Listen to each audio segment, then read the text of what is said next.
What's up, everyone? Welcome back to the show. My name's John Moore, and today I've got a good little backup lesson lined up for you guys for Cripple Creek. Now, this is going to be sort of a continuation of my last video on Cripple Creek, as Earl Scruggs did it on the Foggy Mountain Banjo album, and that's his most popular version. So in the last video I covered the lead. In today's video I'm going to be covering the backup. You don't have to watch that video to make sense of this video. If you're just interested in the backup that he used, this video will do just fine for you. So let's go ahead and let you guys sort of see what the backup is in context. So we'll go ahead and we'll start with the end of a lead break. We'll go into the backup and then we'll finish that out and then we'll go back into a lead. Okay, so it goes something like this.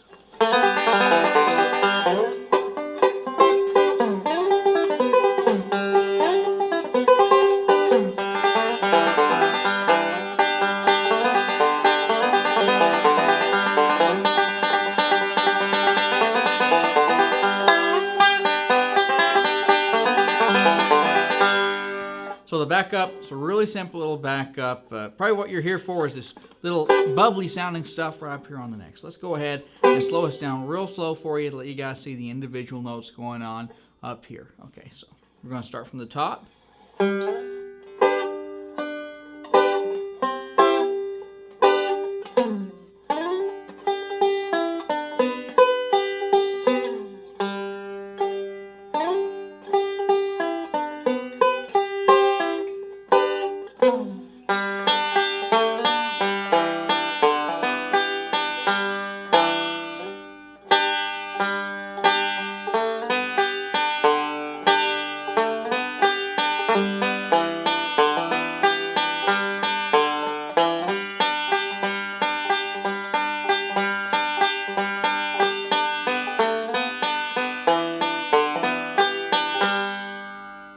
Okay, so let's go ahead and break this down note for note for you. I'm not going to break down the lower break here because that should be pretty simple to figure out for an intermediate player.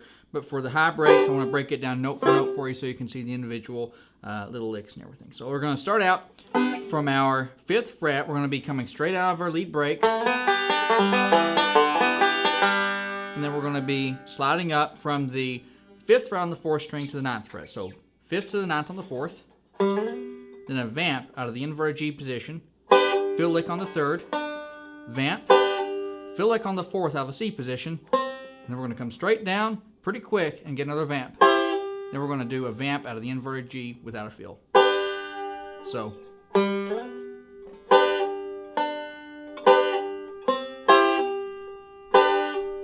Then we're going to slide down from the 9th fret to the 2nd or the 3rd fret on the 4th string. Then we're going to slide right back up on the 2nd string up to the 8th fret, and that's going to ring. We're going to try to make sure that rings as we do this, okay? So we're going to go, and then we're going to hit the 5th, then the 2nd, and then the 3rd on the 9th, and this is out of the inverted G position, and then the 3rd on the 7th, and the 4th on the 9th, 1st on the 9th, 5th string, 2nd, and then we're going to hit our 4th string again on the 9th and slide down, and then open G.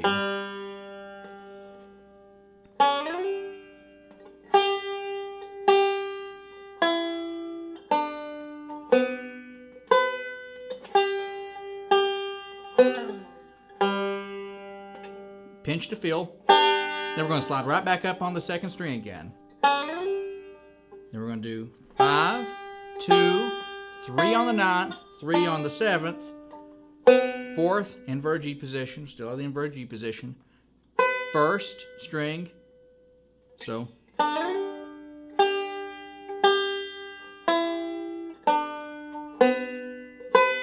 And then this time we're going to do a 5th string, and then we're going to hit the 2 lower strings, strings number 1 and 2 out of a C position. And then we're going to hit our 3rd string out of the C position. Then we're going to come back to our vamp. So.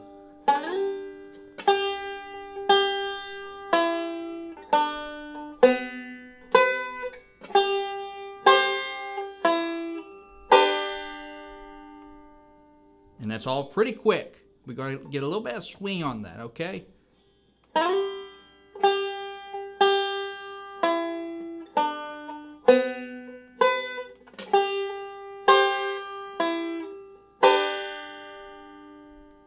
And then we're just going to slide down on our 4th string from the 9th, just to the bottom.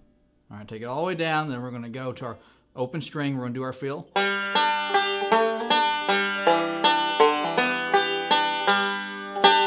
Okay, so when we're playing this, we want to sort of play with the dynamics of it a little bit. We're not going to play every note the same volume, and we're not going to play it where we'd normally play our lead breaks because it doesn't sound very good and it doesn't have that effect. So if we played it like that, it would be something like this.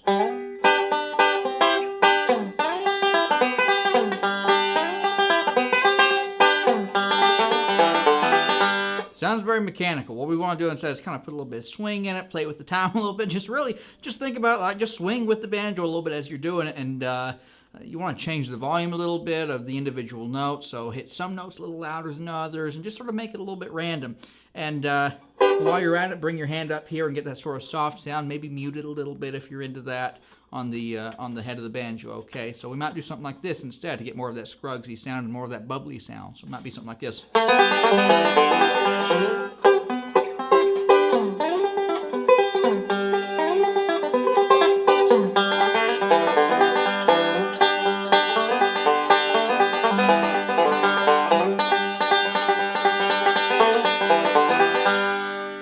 So just play with it a little bit and just take it as far into outer space as you can as far as getting some little bit of variation with some of the volume and things like that and the different tonal sounds of the individual notes. Have some fun with it, and that's really what gives that little backup break such an interesting, unique sound. Anyway, guys, I hope this video was helpful to you. If it was, please be sure to leave it a like down below. Subscribe if you'd like to see more little licks, breakdowns like this from me and banjo listens from me.